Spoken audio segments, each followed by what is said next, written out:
चिशान की कहानी संघर्ष, मेहनत और उम्मीदों का सफर। ये कहानी है चिशान की, एक छोटे से गांव में रहने वाले एक गरीब लेकिन बेहद मेहनती इंसान की। चिशान का जन्म एक बहुत ही गरीब परिवार में हुआ था। बचपन से ही गरीबी की मार ने उनके सपनों को कुचलने की कोशिश की, लेकिन चिशान ने कभी हार नहीं मानी। उनके पिता खेतों में मजदूरी करते थे और माँ गांव के लोगों के घरों में झाड़ू पोंछा लगाती थीं। चिशान की जिंदगी का पहला सपना था स्कूल जाना, लेकिन किताबें खरीदने के लिए पैसे नहीं थे, यूनिफॉर्म नहीं थी और जूते तो कभी पहने ही नहीं थे। फिर भी चिशान रोज स्कूल के बाहर खड़ा होकर बच्चों को पढ़ते हुए देखा करता था। एक दिन मास्टर जी की नजर उस मासूम बच्चे पर पड़ी। मास्टर जी ने उससे पूछा, क्यों खड़ा रहता है रोज स्कूल के बाहर? चिशान बोला, पढ़ना चाहता हूं, पर घर में खाने तक को नहीं है मास्टर जी। मास्टर जी ने उसकी आंखों में चमक देखी और उसे मुफ्त में पढ़ाना शुरू किया। यही से शुरू हुआ चिशान का संघर्षमय लेकिन उम्मीदों से भरा सफर। स्कूल के बाद चिशान खेतों में काम करता, लकड़ियां काटता, कभी कभी गांव के मंदिर में झाड़ू लगाता, लेकिन उसने पढ़ाई नहीं छोड़ी। समय बीतता गया और गरीबी ने एक दिन फिर उसे झटका दिया। उसके पिता बीमार हो गए।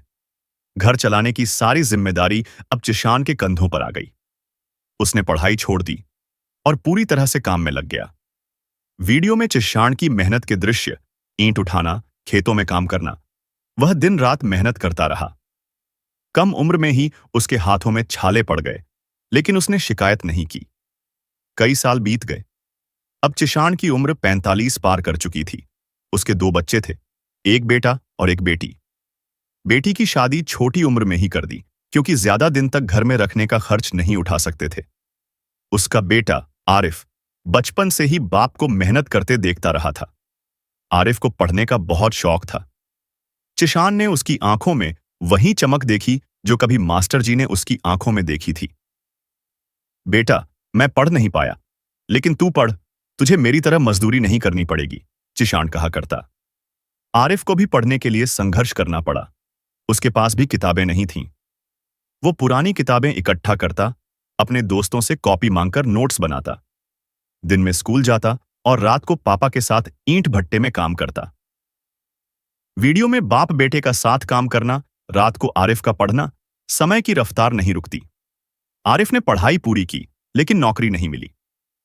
डिग्री हाथ में थी, पर जेब खाली। गांव से शहर गया, ढाबे पर काम किया, एक वक्त में एक रोटी खाई और दूसरे वक्त के लिए कुछ बचा लिया। इसी दौरान उसकी मुलाकात हुई जारा से। जारा भी एक गरीब परिवार की लड़की थी, लेकिन पढ़ी लिखी, मेहनती और दिल से मजबूत।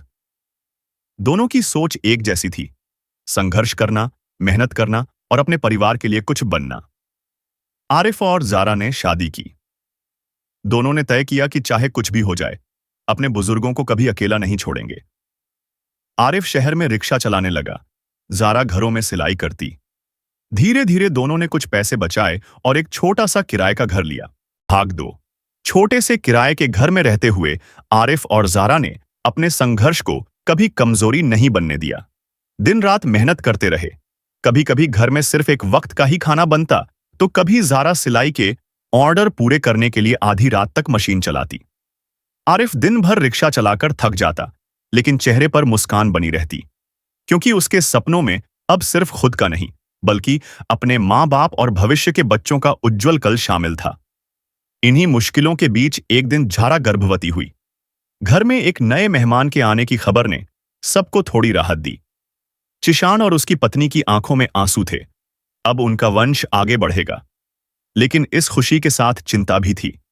अस्पताल, दवाइयां, पोषण, खर्चा कैसे होगा? आरिफ ने अब रिक्शा के साथ साथ रात में एक होटल में बर्तन धोने का काम भी पकड़ लिया। शरीर थक गया था, लेकिन दिल में उम्मीद जिंदा थी।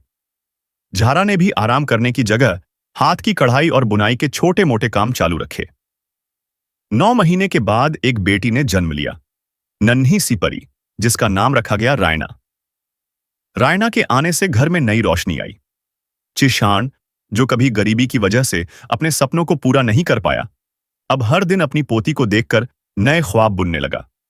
उसने अपने बेटे से कहा, रायना को स्कूल भेजना, उसे वो सब देना जो मुझे नहीं मिला। रायना बड़ी होने लगी। उम्र के 5वें साल में जब वो स्कूल जाने लगी तो चिशान अपनी लकड़ी की छड़ी लेकर रोज उसे स्कूल छोड़ने जाता। रास्ते में कहानियां सुनाता, अपने बचपन की, अपने संघर्ष की। एक दिन स्कूल में एक ड्राइंग प्रतियोगिता थी। रायना ने एक चित्र बनाया, एक बूढ़ा व्यक्ति, एक रिक्शा और एक महिला सिलाई मशीन पर बैठी। जब उसकी शिक्षिका ने पूछा कि यह कौन है, तो उसने कहा, ये मेरे दादा हैं, ये पापा और ये मम्मी, ये मेरे हीरो हैं। उस दिन चिशान पहली बार रोया, लेकिन ये आंसू दुख के नहीं, गर्व के थे। समय बीतता गया।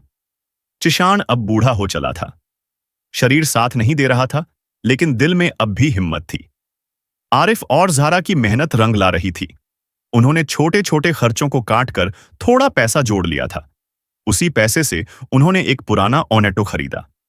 अब आरिफ रिक्शा नहीं, ऑन्टो चलाने लगा। कमाई थोड़ी बेहतर हुई। ज़ारा ने अपनी सिलाई के काम को एक छोटी दुकान में बदल दिया। धीरे धीरे वो किराए का घर उनका अपना बन गया। दीवारों पर प्लास्टर नहीं था, लेकिन उन दीवारों पर रायना की तस्वीरें, स्कूल के सर्टिफिकेट और ज़ारा के बनाए हुए डिजाइन जरूर लगे थे। यही थी असली दौलत। एक दिन रायना ने कहा, पापा, मैं डॉक्टर बनना चाहती हूं। आरिफ ने उसे देखा और मुस्कुराकर कहा, बन बेटी, मैं फिर से ईंटें उठाऊंगा, लेकिन तुझे डॉक्टर जरूर बनाऊंगा। अब कहानी की कमान रायना के हाथ में थी। वो भी अपने दादा, पिता और मां के जैसे मेहनती निकली। पढ़ाई में होशियार, लेकिन जमीन से जुड़ी हुई। उसे अपनी जड़ों पर गर्व था। हर रविवार वो अपने दादा से कहानियां सुनती, कभी गरीबी की, कभी हिम्मत की। रायना ने 12वीं की परीक्षा में टॉप किया। पूरे गांव में उसका नाम हुआ। लोगों ने कहा, चिशान का खानदान तो मिसाल बन गया। सरकारी स्कॉलरशिप से रायना को मेडिकल कॉलेज में एडमिशन मिला। जब पहली बार उसने सफेद कोट पहना तो चिशान की आंखें नम थीं। उसने कांपते हुए हाथों से उसे गले लगाया और कहा, मैं अनिक शाम। जब रायना ने उसे कॉलेज की पहली सैलरी से खरीदी हुई दवा दी तो उसने उसका हाथ पकड़कर कहा, अब मेरी जिम्मेदारी खत्म, अब तुम लोगों की शुरुआत है। कुछ ही हफ्तों बाद चिशान ने इस दुनिया को अलविदा कह दिया। पूरे गांव ने उन्हें श्रद्धांजलि दी। उसके अंतिम संस्कार के दिन रायना ने एक छोटी सी बात कही, मेरे दादा अनपढ़ थे, लेकिन उन्होंने हमें जिंदगी पढ़ाई। यही असली शिक्षा है।